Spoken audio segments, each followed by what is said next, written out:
ଯଦି ଦଳର ନିର୍ଦ୍ଦେଶ କିଛି ଆସିବନି ମୁଁ ଯୋଗ ଦେବାଟା ସୁନ୍ଦର ନାହିଁ ଯେହେତୁ ମୁଁ ସବୁଠୁ ସିନିୟର ଅଛି ଦଳ କାହାକୁ କରିବ କ'ଣ ନାହିଁ ନିଷ୍ପତ୍ତି କିଛି ହେଇନାହିଁ ସିଏଲ୍ପି ଲିଡର ମୁଁ ଯଦି ଉପରେ ପଡ଼େ ମୋତେ ଯେହେତୁ ମୋତେ ଫୋନ୍ ଆସିଥିଲା ଯେ ଆପଣ ଦଳରୁ କିଏ ଆସିବେ କି ମୁଁ କହିଲି ଦଳ ନିଷ୍ପତ୍ତି ନେବ ଆପଣ କଥାବାର୍ତ୍ତା ହୁଅନ୍ତୁ ପିସି ସଭାପତିଙ୍କ ସାଙ୍ଗରେ ଯାହା ମୋତେ କହିଲେ ଆମର ସେକ୍ରେଟାରୀ କହିଲେ ଆମ ଚିଠି ଆସିଥିଲା ସେ ଆମର ଏଇଠୁ ବିଧାନସଭାରୁ ଚିଠି ଆସିଥିଲା ଏ ଚିଠିକି ଏଇଠି କିଏ ଗ୍ରହଣ କଲେ ନାହିଁ ଯେହେତୁ ଗ୍ରହଣ କଲେନି ମୁଁ କେମିତି ଯାଇକରି ମିଟିଂ ଆଟେଣ୍ଡ କରିବି ମୁଁ ଆସିଥିଲି କୋରାପୁଟରୁ ଆସିଲି ମୋତେ ଆସିଲି ପିସି ସଭାପତିଙ୍କ ସାଙ୍ଗରେ କଥା ହେଲି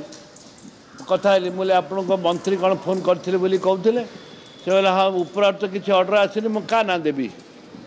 ସେଇଥିପାଇଁ କିଏ ଜଏନ୍ କଲେ ନାହିଁ ଜଏନ୍ ନ କରିବାଟା ଏଇଟା ଦୁର୍ଭାଗ୍ୟ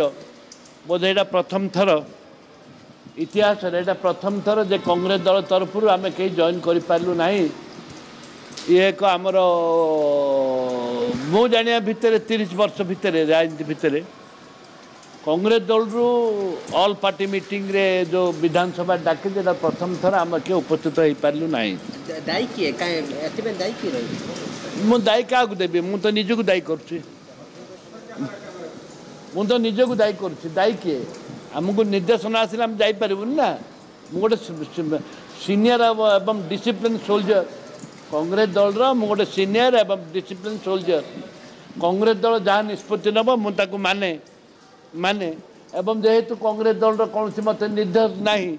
ମୁଁ ସେଇଥିପାଇଁ ମିଟିଂରେ ଆଟେଣ୍ଡ କଲି ନାହିଁ।